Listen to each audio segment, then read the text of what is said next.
A lot has changed this past year, but one thing hasn't. Consumers still love their pizza. As you pivot to meet the new challenges of food service, Ardent Mills can work with you to tap into that love and make your crust the best it can be. After all, we're more than a leading source of trusted flour brands, mixes, and custom solutions. We're a resource for pizza operators like you. We're ready to support you with high-performing pizza flours, blend and mixes, unparalleled technical expertise, R&D innovation, and long-term contract pricing. And today, as always, we're here to help you grow and thrive. We invite you to check out the Pizza Hub to learn more and request a sample. Welcome to another episode of Checking In. I am Josh Keown along with Denise Greer. Hello, Denise. Hello, Josh. I love our guest today. If you've ever competed in the International Pizza Challenge, you absolutely know this man. He is a delight to work with at the show every year and just one of the nicest guys in the business. Welcome to the show, Mr. Jeremy Galvin of Master Pizza. Thank you both. I'm excited. Hello, Jeremy. It's great to have you. So first of all, miss you a whole bunch. Hope to see you soon. You guys too. How are things going at Master Pizza? Pretty good. I mean, as you know, it's been a wild ride. That's for sure. This past year, and I guess it's like right on a year now. When Ohio, well, maybe we might be like a few weeks past a year when Ohio was kind of one of the first ones to shut some things down. Yeah, they were. Yeah, so it's been about a year for us. We're doing as well as we can. You know, I mean, we're lucky to be. We're grateful, and we're lucky to be in the business we're in. You know, we were allowed to pretty much operate somewhat as normal. You know, we lost our dining rooms, of course. We only have about half of our stores had dining rooms. So we lost those, of course. But in a few of the cases, the sales from carry out and delivery covered it. Some of them it didn't. Some of our older stores, like our Mayfield store's been there since the late 50s. Yeah. That's a big, habit where people go there. Nostalgia. That's where many people go there because that's where they went on their first date or whatever it might be. So how many stores are y'all up to? We have 12. We have 12 now. Yeah. Yeah. Wow. We're plugging away, And just in Ohio, you guys haven't spread to Michigan or anything yet. Correct. Yeah. Correct. Yeah. Just Ohio. Northeast Ohio. And we're really up by Cleveland. We've talked about Columbus, things like that, but we've really scaled back. We haven't opened a store. We actually signed a lease on our 12th store probably a month before COVID hit, or maybe 2 months. Ouch. So there was no turning back. So we did it differently. We opened that store differently than we had opened any other store, but it's fine. It was different for sure, but it's there. It's doing okay. So just plugging away. Are you guys kind of pumping the brakes on any more expansion at this point, or just kind of like seeing the lay of the land, but see how everything trickles down? Yeah.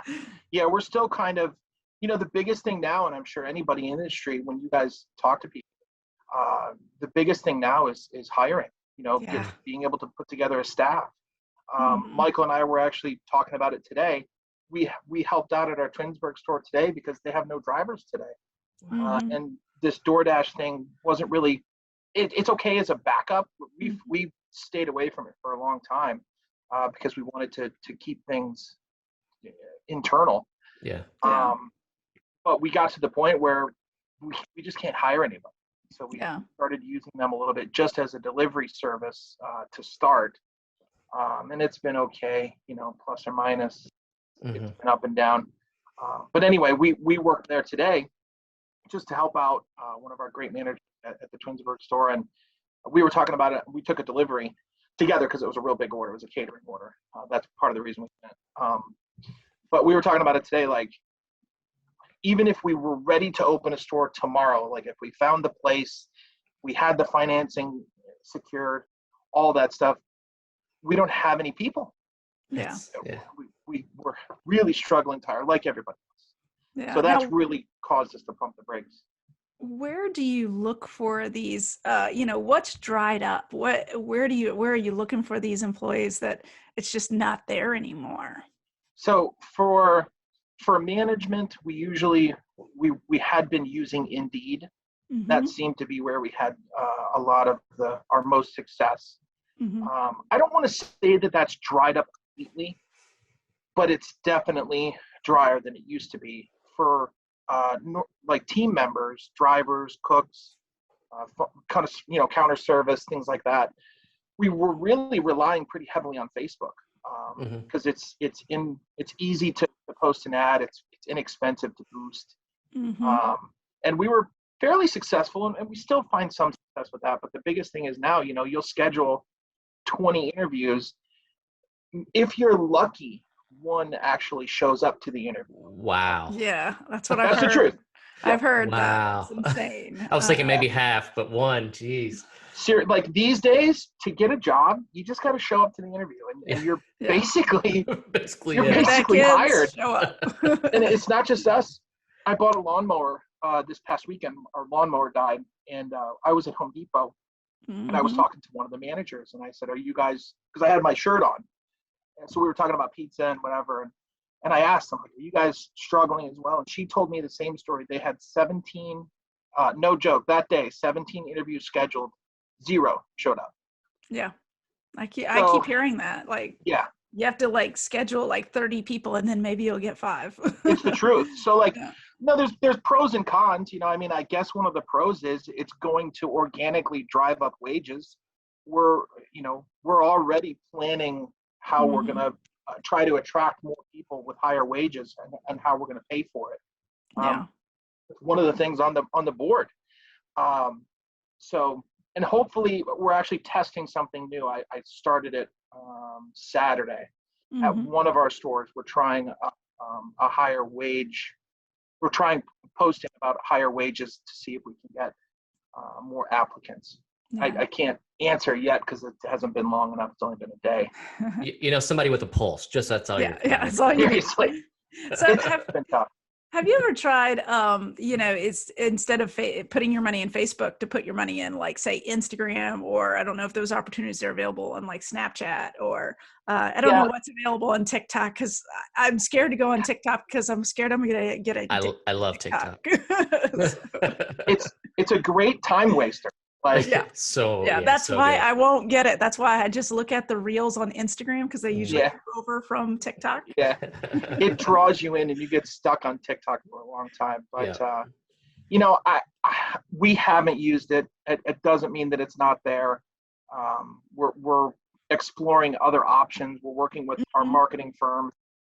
Nice. In Cleveland that we use. They're going to try to help us. We've been working on some different internal employment marketing. I don't want to, marketing's probably not the right word, but recruiting improvements, right? Yeah, recruiting, improvements. They're going to help us do that. And I would imagine that they'll probably bring us more modern, into more modern things like that. Not that Instagram is super modern, but TikTok's fairly new. Yeah, it is. It's fairly new. But we've kind of just been going with what we've got, and we use the stores as well. The other thing that we're starting to do is, in talking with our people, we're working on a program now where if we can get somebody to bring a friend in, a lot of high school kids work for us. So if we can get a few high schoolers, we're going to be feeling pretty healthy. So we're talking about doing like some kind of a reward. Maybe after somebody works a certain amount of days, they get a bonus of some sort. Yeah. Just to try to get word of mouth going between different people. Yeah. Hopefully that pans out for us too. Because good folks hang out together. I mean, if you have a good high schooler, then his friends or her friends are probably going to be pretty good too. For sure. And for sure. When I got into pizza, that's all it was high schoolers. And then over the years, it kind of changed a little bit, where it was still some high schoolers, but a little bit more adult driven. And then I think that, it's just my personal opinion, but I kind of think that many of us are struggling to go back to that older way where, like, we'll talk to a manager and somebody will say, well, they were only available on Tuesdays and Thursdays. Yeah. Where 2 years ago, you might pass on that person because you're looking for somebody that can work 6 out of 7 days. But in this labor market, it's like, hey, hire that person, because then at least Tuesday and Thursday are covered. Right. Yeah. Find somebody for Wednesday and Friday. Things like that. And I think that's how it was when I first got into pizza. And I I know that we're struggling to get back to that, having a giant schedule with people that are working less hours. We've been kind of spoiled, I think. Yeah. When I was a fast food manager in the late 90s, that's how it was like just piecing together this puzzle of this employee can only work from 6 to 9 on a Wednesday and so on and so forth. It was just, I still have nightmares about puzzling and scheduling people. Hey, but at least you have software now that helps you out a little bit. Cause I can remember you just are doing it on a pencil and you're erasing and then filling it in. And, we didn't have those standards where, if a person wasn't coming in, like it was their responsibility to get their replacement, that there was no policy like that. So you had to call around as a manager, be like, can somebody come in and work, please? Usually you were working. So usually it's right. It's either that or you're staying. Exactly. It's a different, and it's tough now too, because, back even just a year and a half ago, somebody calls in with a headache. You say, hey, take some ibuprofen, come to work. Yeah. It's a little bit different now because that headache might mean more than just a headache. True. Yeah. So it's been an interesting ride, to say the least. Yes, it has. It definitely has. 2 years ago this time we were going into work coughing and sneezing and whatever else. That would never there'll be no more of that ever again. And in fact, when I do have a cold, I'm going to be wearing a mask to go to the grocery store, because now I have that that awareness that maybe somebody will get sick if I might. Right. So. I think isn't it in China where that's daily life? Wear a mask. Yeah, it has been forever. It has been for a long time. It has been, for a long time. Yeah, in Japan. I hope we don't have to be there. I hope so I don't too. like it. I miss seeing faces. Yeah. It's harder to have meaningful conversations with people because you don't have those body language cues. Oh yeah. To really know where the conversation's going. Mm-hmm. I was trying to mouth a word to someone the other day, and I was like, "Oh no, they can't see my mouth at all." Right.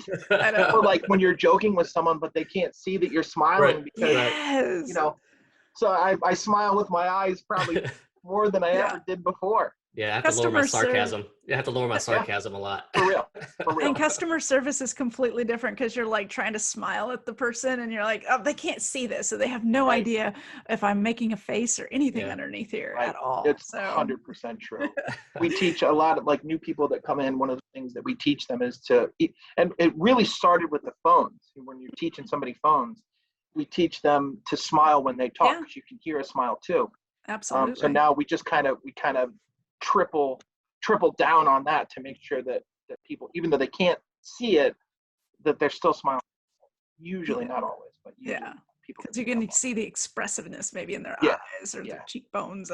If you can barely see the cheekbones through the mask, so Hey, let's switch gears a little bit and talk about IPC. Let's talk about the International Pizza Challenge. We are ready.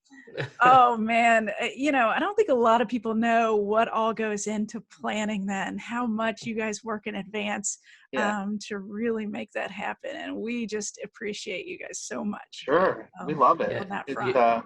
It's a labor of love, just like for you guys. Yeah, as far as it goes, it's like we don't think twice. You guys are on it, and it's like we don't even have to worry. That's one thing we just don't have to worry about when the show time comes around, and we really appreciate it. So that was always our goal, because it's a monster, It really is. It's a monster, but it's a lot of fun. I'm excited about this year. Yeah. Very different. Sounds like it's going to be a different setup. Mm-hmm. Which is pretty exciting. I told our team members, it's going to be a little bit smaller team than usual, because I think. I guess I was going to say last year. The funny thing is, we go in years. My years don't start on January 1st. Mm-hmm. My years go from Vegas to Vegas. Yeah, exactly. Right? It's true. Yeah. So I can't say last year, but I guess it was 2019. I think we had maybe 20 people there. I'd have to look at the roster, but I think we had maybe 20 or 21 people there, and I think we're planning this year probably like 17. Oh, wow. Well, peeling it back a little bit. Yeah, and especially if you don't have anybody to work at the stores, you're going to have to peel it back. Right. Exactly. Because you guys know a lot of the people that are on our team are from our organization. Yeah. But a lot of people have thrown, a lot of great people competitors have thrown their hat. Leah Skirta was talking about how she did one year, and she loved working with you guys because she got to see a whole different look at the competitions working on that side of it. When she's talking about how much she liked it. I always wish that not wish, but I think back fondly of the first year that I came to Vegas with Michael. It was like 2015, I think. That was the first time I've been to Vegas that I wasn't working the show. Oh, nice. So it was, it was wild. So I had never been there just for the show. Oh, wow. So that was a lot of fun, but we really do enjoy it. And there is a ton of work that goes into it. Yeah. Usually the plan, almost always we're talking to Bill or others within days of leaving Vegas, talking about the following year. Revolving. Yeah. Absolutely. Which is really good. And it gets really heavy probably like about 2 to 3 months prior to the show is when it gets really heavy. Yeah. We buy all the food for the demonstrators. So we have to, we got to chase people down for the ingredients. Not that they're careless about it, because they're not, but they're busy. They have restaurants. Yeah. So you're still chasing people down. That's fun. Yeah. So we get, we compile all of that, and we buy a ton of food for that big table at the end, which is always a lot of fun. And then the people side of it, the competitor side of it doesn't really get heavy until about 2 weeks out. Like about 2 weeks out, it really comes to our table, because it's getting down to like, we're going to print those badges, because we do like separate badges for the competitors just to keep it. It helps us with the numbers on their badges and things like that. That gets heavy. Like we usually print that 2 to 3 days before we leave. So there is a lot that goes into it, but it's so much. I can't wait. I can't wait to do it. I can't wait to have all that work and have 97 spreadsheets with 200 ingredients on it. I love going back in the little secret room and seeing you guys just sweating.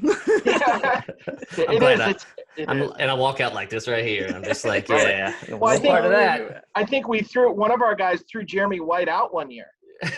Oh yeah, he did. I know who he was. He was like, "Hey, competitors only, out." It was pretty funny. Jeremy appreciated it. He said, "Hey, he's doing his thing. That's good." Yeah.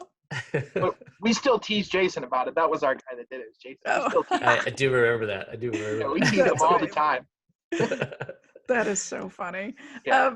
What's something that for the viewers that are maybe competing this year or want to compete in the future, what's some things that you would like them to know as the person that's trying to put this thing on, and keep everything, because you're the guy that's holding everything up and just keeping it all moving. Right. Biggest thing probably is especially if it's like your first year, come prepared. Make sure you bring your dough, or at least plan. A lot of people make dough at the show, which is great. There's been times where I've had people say, "Hey, where's the dough?" And I'm like, "Where is your dough?" And they're just, they don't know, and I try to start. You bring your own dough, guys. Yeah, gotta bring your own dough, or make it, which is fine. Or make it. And that's probably the biggest thing is being prepared. And then you got to kind of roll with the punches, because we have all of these plans on paper that look really great, like for timing and, at this time we're going to be here. But once that thing starts going, it's just a freight train that you kind of have to flow with. But that would probably be my 2 biggest pieces of advice. Be prepared. And my number 2 is the one that I learned from Michael, is don't make how do I say it? Make the pizza a little fancier than you would at the shop. I guess there's like competition style, and then there's shop style. And I've never won a competition ever. And part of that probably is because a lot of times I'm making the same pizza that Michael wins with or whatever. Yeah.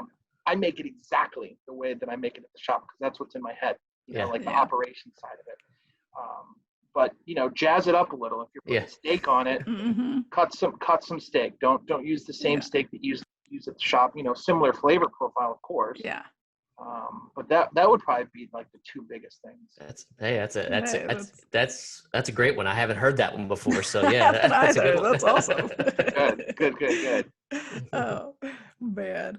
But yeah, there's always something new going on there. But we try to help out as much as we can. You know, if people, like, I order extra flour, we order extra yeast. You know, we have extra salt and sugar because it is a nerve-wracking thing for people, especially when people are new.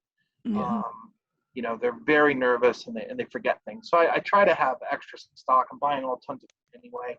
And a lot of the show supporters, sponsors, offer us stuff too. They bring stuff for us, which really helps out, which is awesome. Yeah, when you walk by some of the people, their hands are like shaking, and I'll just be like, just breathe. Right. Just breathe. Okay. It's gonna be okay. And then they reset, and like if I see it, I'm gonna be like, hey, it's okay. And then just they reset, and they'll be all right. Yeah. So, but you'll see that a lot. Yeah. For sure. People do get really nervous. The thing that I wonder is how the sampling is going to work. Because, you know, that's the big secret that a lot of people don't know about the show, is that you can walk to the side of the competition and there's those awesome little samples of these world changing you know, competition pizzas, and they're just they're so fun to go grab a slice of. But for sure. Is that going to be the case this year? I don't know. I don't know. Who knows? Yeah, who knows by August? Things are changing so rapidly, so we just don't even know. Yeah, very true. One of my friends lives in Vegas, and I talk with him regularly. We play on Xbox together, and I talk to him, and he bartends and does other you know, side work out there, and he said things are coming back to life there finally, which is great. Good. Yeah, that's awesome. I would think the sampling will probably I bet you there'll be plexiglass. You know, I would imagine there'll be that. Obviously, I'm sure we'll probably all be wearing masks, I would imagine. I should be able to get vaccinated before then. Michael already did. Today was my second vaccination today, so we'll see. Yeah, my second one 2 weeks ago, so I'm good to go now. Nice. So. Yeah. I've just been, I don't know, I've been procrastinating. I don't know why. That's all right. Yeah, it's going to be an interesting show for sure, but it's definitely going to be one where the love in that hall is going to be electric. I mean, because we haven't seen each other since 2019. It's going to be amazing. I wonder how many people are. I'm interested because, like, if you think about it, even beforehand, the amount of handshaking and hugs and even kisses in some cases, right? Oh yeah, like these people. I mean, these are our second family. For many. So I'm curious to see how well all of us will be able to contain our excitement, our affections and admirations. I think it'll be fine though. Yeah, I think it will be too. It's going to be interesting, but everybody's going to try to go in for the hug, and then you're going to be like, oh wait, well, you know, I don't even know to shake hands anymore. Like, you know, fist bumps are the handshake, which I guess is good. I appreciate a fist bump just as much as a handshake anymore. Yeah. Like, I've seen the elbow one too, where people are like, all right, if we're at the stores, we do the elbow. So that'll be fun. Regardless, I'm looking forward to it. So it's gonna be a good time. I can't wait. Well, thanks, Jeremy, for popping on the show. Sure. We appreciate you sitting down with us, and I love that you have your whiteboard in the background because you're all about the business back there. Yeah, we try. Yeah, it was great to catch up, and I guess we'll see you in a few months. We'll see you in July. A couple of months. Can't wait. August, Denise. August. Sorry, August. I don't know where I came up with July for a second. Anywho, August. Our show is in August. Yeah, can't wait. It'll be great. See you, Jeremy. Have a good one, man. All right, the best bye, to you.